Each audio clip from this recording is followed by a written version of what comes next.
Hello दोस्तों, welcome to Hindi code class, जहां पर हम एक real world banking application develop कर रहे हैं। एंड आज इस लेक्चर में हम देखेंगे कि हम अपने एप्लीकेशन में आइडमपोटेंसी को कैसे इम्प्लीमेंट करते हैं। बट उससे भी पहले समझने वाली बात यह है कि आइडमपोटेंसी क्या है। तो इसको मैं एक एग्जांपल से समझाने की कोशिश करता हूँ।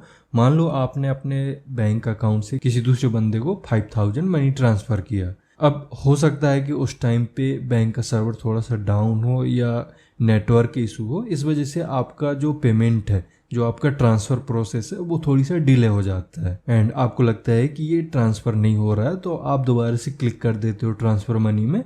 तो इसके बाद जैसे ही नोटिफिकेशन सर्वर या बैंक का सर्वर या मान लो नेटवर्क पूरी तरह काम करने स्टार्ट करता है, तो आपके पास जो मैसेज आता है, जो नोटिफिकेशन आता है, उसके थ्रू आपको पता चलता है कि आपका 2 बार ट्रांजैक्शन डिपॉजिट हो गया। मतलब आपने 5-5 करके 10,000 रुपये डिपॉजिट कर दिए किसी को।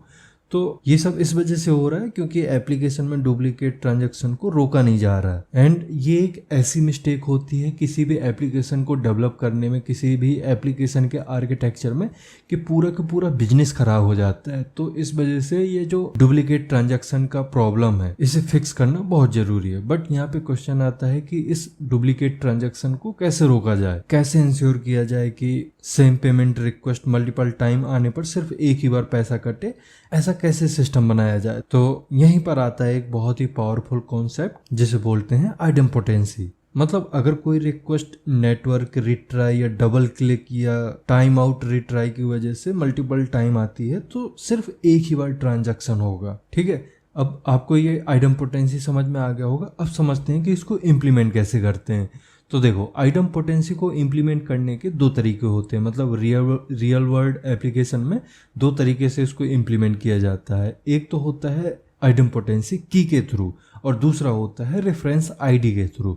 तो हमने अपने ट्रांजैक्शन सर्विस में एक रेफरेंस आईडी ले रखी थी एंटिटी में। मतलब हम ऑलरेडी एक रेफरेंस आईडी को लेकर आए हैं, तो उसी रेफरेंस आईडी का यूज कर लेंगे इस आइडमपोटेंसी के लिए। ठीक है, अब लॉजिक इसका कुछ इस तरह से रहेगा कि जब भी कोई रिक्वेस्ट आएगी, मतलब ट्रांजैक्शन रिक्वेस्ट आएगी, तो उसके साथ हम काफ़ी सारी चीज़ें देते हैं, जैसे अकाउंट नंबर, ट्रांजैक्शन का टाइप क्या होगा, डेबिट होगा, क्रेडिट होगा, अमाउंट क्या होगा। इसी के साथ ही हम एक और फील्ड देंगे, रेफरेंस आईडी। ठीक है, देन इसी रेफरेंस आईडी को हम चेक करेंगे। मतलब जब भी हम सर्विस लॉजिक लिखेंगे तो उसमें चेक करेंगे कि ये रेफरेंस आईडी हमारे डेटाबेस में ऑलरेडी एग्जिस्ट करती है या नहीं करती है। अगर एग्जिस्ट करती है तो रिस्पॉन्स में हम प्रीवियसली जो एग्जिस्ट आईडी का रिस्पॉन्स है, मतलब जो सबसे पहले रेफरेंस आईडी आई थी, उसका जो रिस्पॉन्स है उसी को हम रिटर्न कर देंगे। ठीक है, अब ये करना कैसे है तो मैं स्टेप बाय स्टेप आपको बताता हूँ। सबसे पहले तो हम अपना ट्रांजैक्शन रिक्वेस्ट खोलते हैं, जिसमें हम ऐड करेंगे रेफरेंस आईडी को। एंड ये ट्रांजैक्शन रिक्वेस्ट मिलेगी आपको डीटीओ में। तो डीटीओ ओपन करते हैं। अब देखेगी आपको डीटीओ, इसे ओपन कर लीजिए। यहाँ पे मिलेगा आपको ट्रांजैक्शन रिक्वेस्ट डॉट जावा। अब देखिए, यहाँ पे हम 3 चीज़ें ऑलरेडी भेज रहे हैं। हमें यहाँ पे सिर्फ एक और चीज़ ऐड करनी है, प्राइवेट स्ट्रिंग रेफरेंस आईडी। इसके बाद इसको डेटाबेस में भी यूनिकली कांस्टेंट सेट करना पड़ेगा। तो हमें आना पड़ेगा माइग्रेशन में, जो कि आपको रिसोर्स में मिल जाएगा।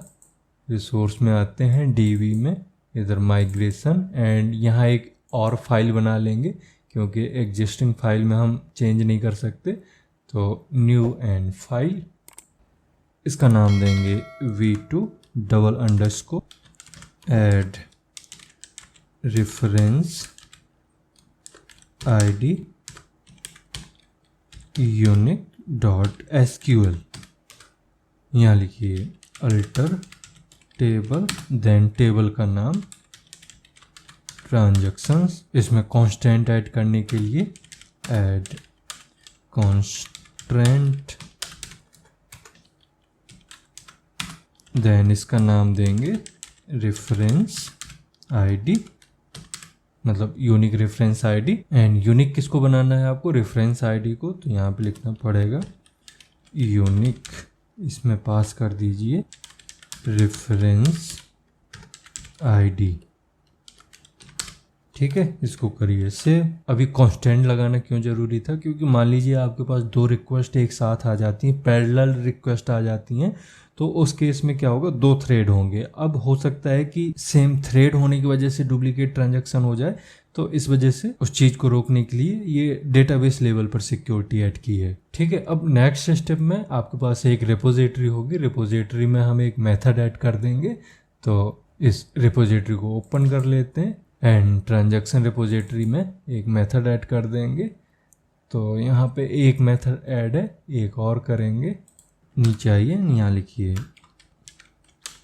ऑप्शनल, एंड ऑप्शनल में किस टाइप का डेटा रिटर्न करेगा, तो इसको रिटर्न करना है ट्रांजैक्शन टाइप का। तो ट्रांजैक्शन, देन मेथड का नाम होगा फाइंड बाय रेफरेंस आईडी। ये आईडी का आई कैपिटल होगा, आईडी, एंड इसमें पास कर दीजिए एक स्ट्रिंग टाइप का वेरिएबल, इसका नाम दीजिए रेफरेंस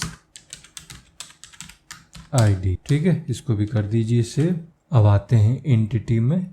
एंटिटी में हम एक एनोटेशन ऐड कर लेंगे। ट्रांजैक्शन के अंदर आते हैं एंड यहाँ रेफरेंस आईडी मिलेगी आपको, ये रही रेफरेंस आईडी, एंड यहाँ पे देंगे एट कॉलम, इसमें सेट कर देंगे नेम रेफरेंस आईडी, साथ ही यूनिक को कर देंगे ट्रू। ठीक है, अब आते हैं हम सबसे मेन लॉजिक में। मेन लॉजिक कहाँ लिखा जाएगा, सर्विस में। तो सर्विस ओपन करिए, इधर ट्रांजैक्शन सर्विस मिलेगी, इसको ओपन कर लीजिए। इसमें यहाँ नीचे आएंगे एंड एक मेथड क्रिएट किया था हमने यहाँ प्रोसेस। तो प्रोसेस को एक और अगर आपको यहाँ पे फंक्शनैलिटी इंप्लीमेंट करनी है रोल बैक की, तो एक एनोटेशन लगा देंगे ट्रांजैक्शनल। इससे क्या होगा, जिन भी टेबल में डेटा सेट हो रहा है, जहाँ जहाँ भी डेटा जा रहा है, अगर वो पूरा प्रोसेस कंप्लीट हो जाता है, पूरा डेटा प्रॉपर टेबल में सेव हो जाता है, तब तो ये हमारा मेथड कंप्लीट हो जाएगा।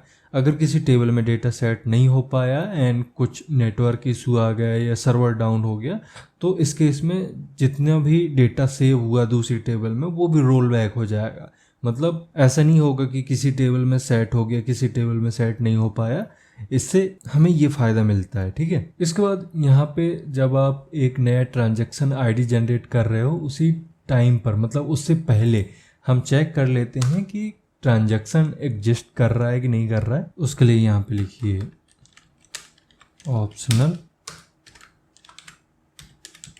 ट्रांजैक्शन, इसका नाम दीजिए एग्जिस्टिंग TXN, एंड इसमें कॉल कर देंगे रेपो को, मतलब जो अभी हमने मेथड बनाया था find by reference ID, and इसमें पास कर देंगे रिक्वेस्ट डॉट रेफरेंस आईडी, मतलब गेट रेफरेंस आईडी। ठीक है, एंड अगर ये हमें मिल जाती है तो हम एक रिस्पॉन्स को कर देंगे रिटर्न, एंड वो रिस्पॉन्स प्रीवियस ट्रांजैक्शन का ही रिस्पॉन्स होगा।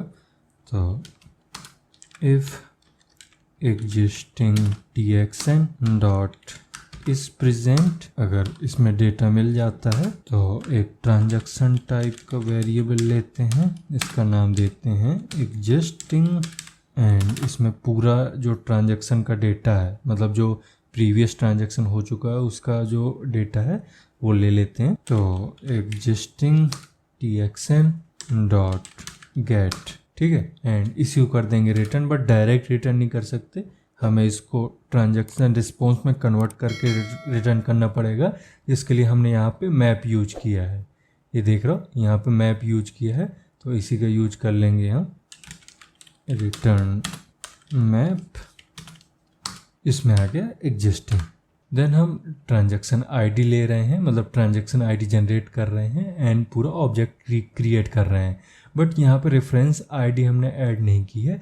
अब हम रिक्वेस्ट में रेफरेंस आईडी भी ला रहे हैं, तो उसे भी हमें यहाँ पे ऐड करना पड़ेगा। तो यहाँ लिखेंगे डॉट रेफरेंस आईडी, इसमें पास कर दीजिए request dot gate reference ID. ठीक है, इसको करिए सेव। तो ये था आपका आइडम्पोटेंसी के लिए इम्प्लीमेंटेशन। एंड इतना इजी होता है बट ये थोड़ा सा हैवी होता है। लोग इसको समझाते हैं तो लगता है कि बहुत ज़्यादा कोई फैंसी लॉजिक होगा, बट ऐसा नहीं है। आप नॉर्मल लॉजिक सोचिए, आपको बस ये करना है कि आपका जो रिक्वेस्ट है वो सेम रिक्वेस्ट के थ्रू डुप्लीकेट ट्रांजैक्शन ना हो बस। एंड सेम यही चीज यूज होती है प्रोडक्शन लेवल बैंकिंग ऐप में। बट मैं ये नहीं बोल सकता कि सारे बैंकिंग ऐप या बोलो तो पेमेंट गेटवे यही सेम चीज यूज करते हैं, ऐसा नहीं है। क्योंकि जो इंटरप्राइज लेवल के जो modern and high secure platform है जैसे पेपल या कुछ और भी फेमस पेमेंट गेटवे हैं, तो वो आइडम्पोटेंसी के लिए यूज करते हैं आइडम्पोटेंसी की। तो अगर आपको आइडम्पोटेंसी की के थ्रू आइडम्पोटेंसी इंप्लीमेंट करना है तो मुझे कमेंट में बताइए, मैं उसके लिए भी एक अलग लेक्चर क्रिएट कर दूंगा। बट फिलहाल जो प्रोडक्शन लेवल आइडम्पोटेंसी है वो हम इंप्लीमेंट कर चुके हैं। अब इस लेक्चर में इतना ही रहने देते हैं, नेक्स्ट लेक्चर में हम इसके आगे का डेवलपमेंट देखेंगे। Thank you.